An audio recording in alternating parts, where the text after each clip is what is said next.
सभा की शुरुआत हम लोग प्रार्थना से करेंगे।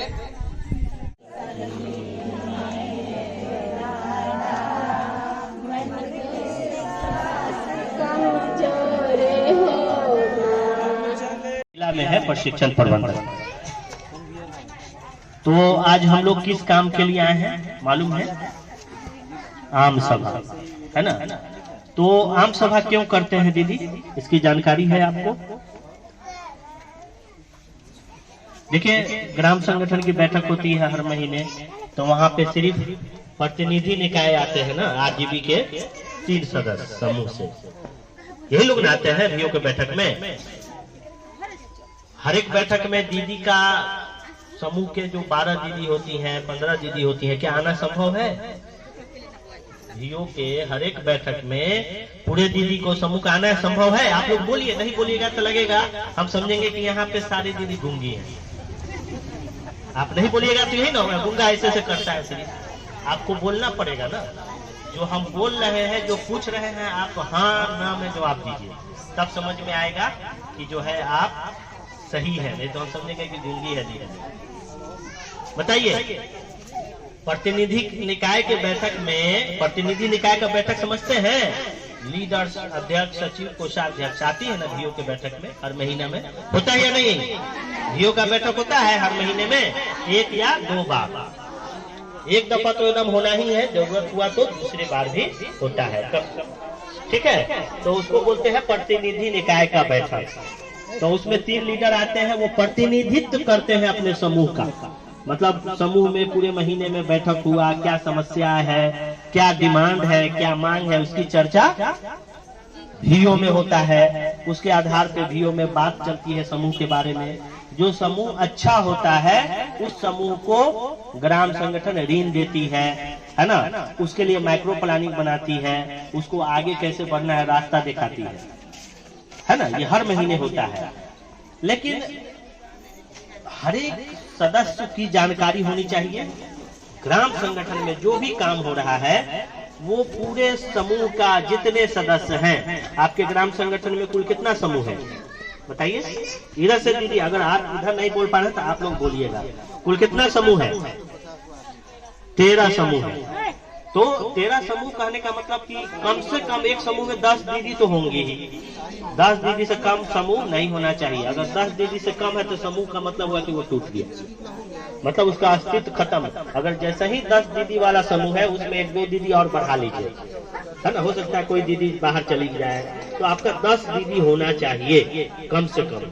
तो क्यों नहीं शुरू से ही हम 12 दीदी रखें, 15 दीदी रखें, है ना।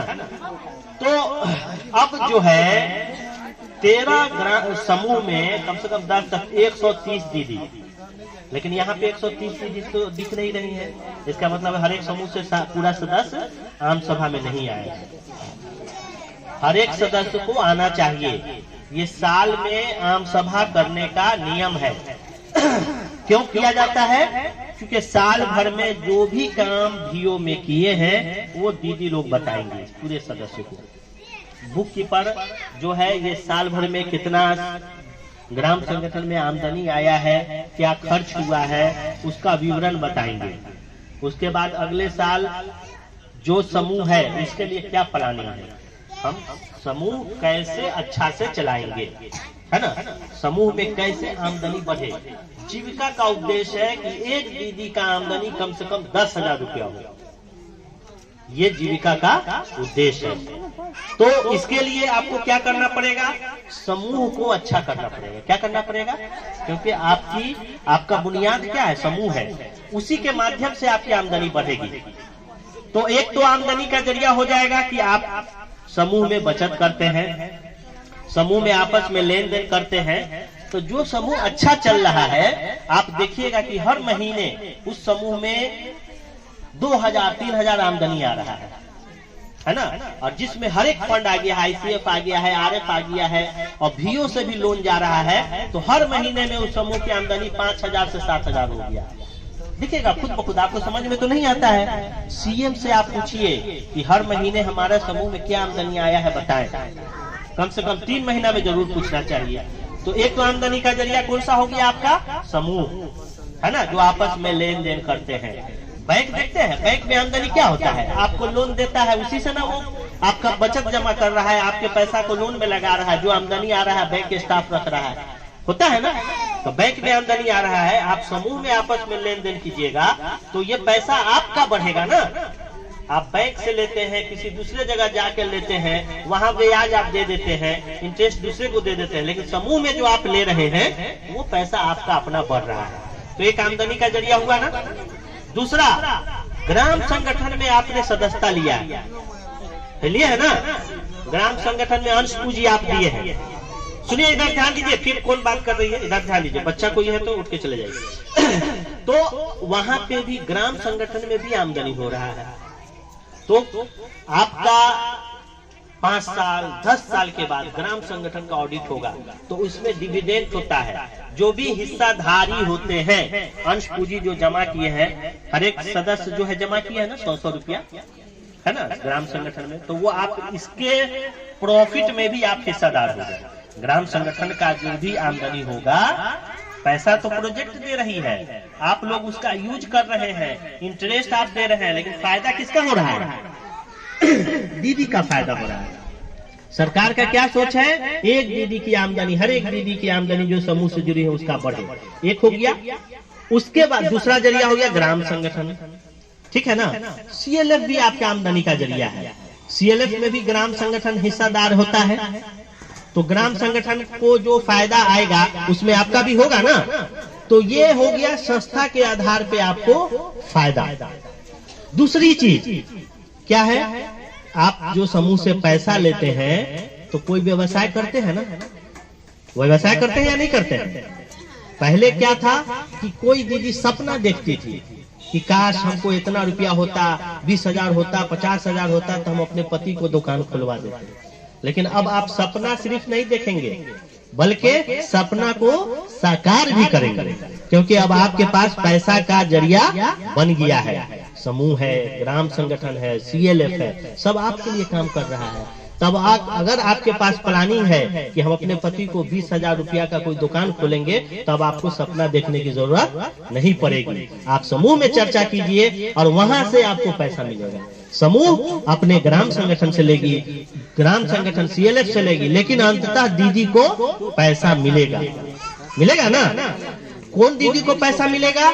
जिनका नियम का पालन सही से समूह में हो रहा होगा, 5 सूत्र का पालन हो रहा होगा। अगर जो दीदी 5 सूत्र का पालन नहीं कर रही है, समूह उसको पैसा नहीं देगी, क्योंकि जीवन में अगर जो नियम का पालन नहीं करता है वो कभी भी आगे नहीं बढ़ता है। बैंक में भी अगर आप पैसा लेने जाइएगा, आपका देखेगा कि इसका रिकॉर्ड अच्छा है तभी पैसा देता है। तो समूह में भी आपको ये नियम बनाना होगा कि जो दीदी समूह में 5 सूत्र का पालन कर रही है, बैठक में आ रही है, पहला नियम है ना बैठक करना, दूसरा बचत भी कर रही है, दूसरा नियम समय से, है ना, बचत तो उनका अपना बढ़ रहा है ना, वो जब चाहे पैसा ले सकती है। बचत एक बहाना है आपके पैसा को बढ़ाने का। आप कहिएगा कि हम ही बचत कर रहे हैं और हमारे पैसा है, आपका बचत का पैसा कितना है? आप 5 साल में जो है 5,000 रुपया होगा, लेकिन आप जो है हर साल जो है 20,000 रुपया आप ऋण लेकर सधा रहे हैं, तो आपका बचत तो आपका वैसे ही रह गया ना। तो बचत आपका अधिकार है, आप जब चाहे कहीं भी जाए तो आप लेकर जा सकते हैं, लेकिन समूह का प्रॉफिट में आप हिस्सेदार कब होंगे? जब आप समूह का नियम का पालन करेंगे। समझ रहे हैं ना। तो नियम हो गया, बचत कर रहे हैं, दूसरा ऋण ले रहे हैं। आपको ऋण की जरूरत हो तो ऋण लेना है, समूह में पैसा पड़ा हुआ नहीं रहना चाहिए। और फिर जो दीदी ऋण ले रही हैं, जो किस्त बनाती है, उन्हें वापस करना है, नियम है ये। अगर वो वापस नहीं कर रही हैं तो समूह उसको रोक दे कि ठीक है आप पहले नियम का पालन करना शुरू कीजिए, मौका देना है कि दीदी किसी कारण से आप पैसा वापस नहीं कर पाई हैं, आज से आप शुरू कर दीजिए। तो फिर हम लोग 3 महीना देखेंगे कि आप नियम का पालन कर रहे तो पैसा देंगे। अगर जो सुधारने के लिए तैयार नहीं है, अगर समूह में एक दीदी की वजह से समूह खराब हो रहा है, तो वैसे दीदी का हिसाब किताब करके आप निकाल दीजिए। एक की वजह से, जैसे टोकरी में अगर एक आलू सड़ जाता है तो क्या करते हैं? फेंक देते हैं ना। उसकी वजह से अगर पूरे आलू को तो नहीं सड़ने देंगे। अगर कोई एक दीदी ऐसी है जो पैसा लेके बैठी हुई है, वो नियम का पालन नहीं करना चाह रही है, जिसकी वजह से पूरे दीदी 12 दीदी का नियम गड़बड़ा रहा है, आमदनी कम हो जा रहा है, तो वैसे दीदी का हिसाब किताब करके आप बाहर निकालिए। मौका दीजिए, अगर सुधर गए 3 महीना, हम बोले ना 3 महीना उनको इंस्टॉलमेंट बना दीजिए, 3 महीना में आप सुधर गए तो ठीक है, नहीं तो फिर आप हिसाब किताब करके आप बाहर हो जाइए, आपका रास्ता खुला हुआ है।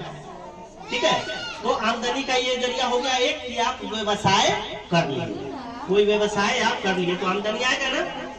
वो आमदनी किसका होगा? आपका पर्सनल। लेकिन पैसा आप कहाँ से लिए हैं? समूह से। समूह में तो बस वही नियम है जो आप दे रहे हैं 1 रुपया, वो आपका ही है। उसके बाद देखते होंगे कि जीविका समय समय पे ड्राइव चलाता है ना, स्वास्थ्य के प्रति जागरूक करता है, कभी इंश्योरेंस के प्रति आपको जागरूक करता है कि इंश्योरेंस से जुड़ जाइए, है ना, इंश्योरेंस करा लीजिए। इससे क्या होता है कि अगर कोई दुर्घटना हुआ तो उस समय दुर्घटना में जनरली क्या होता है, एक जो पिछड़े हुए हैं, हम गरीब शब्द नहीं बोल रहे हैं, गरीब कोई पैदा नहीं होता है, अपने कर्म से गरीब हो जाता है। अगर आप कर्म अच्छा कर रहे हैं तो आप गरीब नहीं होइएगा, आप आगे बढ़िएगा। किसी का क्या होता है, बुरी लत में फंस गया है ना, जुआ खेलने लगा, कोई शराब पीने लगा, तो बुरी लत से बच जा रहे हैं तो आपकी आमदनी बचेगा या नहीं बचेगा? आप बीमार नहीं हो रहे हैं, आप स्वास्थ्य पे ध्यान दे रहे हैं, है ना, शराब नहीं पी रहे हैं, बीड़ी गुटखा ये सब नहीं खा रहे, तो बीमारी से बचिएगा ना, तो आपका सेहत बढ़ेगा या नहीं? तो वो जो पैसा बढ़ेगा बचेगा तो आपकी आमदनी बढ़ी ना। इस तरह से इंश्योरेंस की बात कर रहे थे। इंश्योरेंस में क्या होता है, एक सांप और सीढ़ी का खेल देखे है ना, इंसान आगे बढ़ रहा है, एक तरफ सांप काटा फिर नीचे आ गया। उसी तरह का इंसान की जिंदगी भी होता है।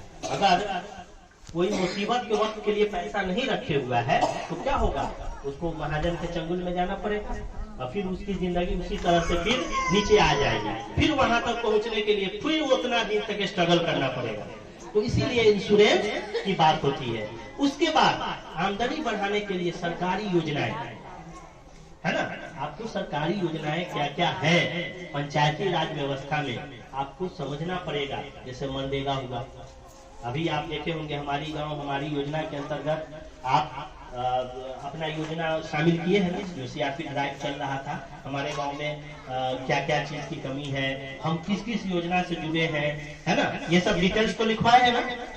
तो इससे क्या होगा कि सरकार इस गांव के लिए जो दीदी को कौन सा योजना से फायदा होना चाहिए वो योजना आज न कल पंचायती राज व्यवस्था में आपके लिए आएगा।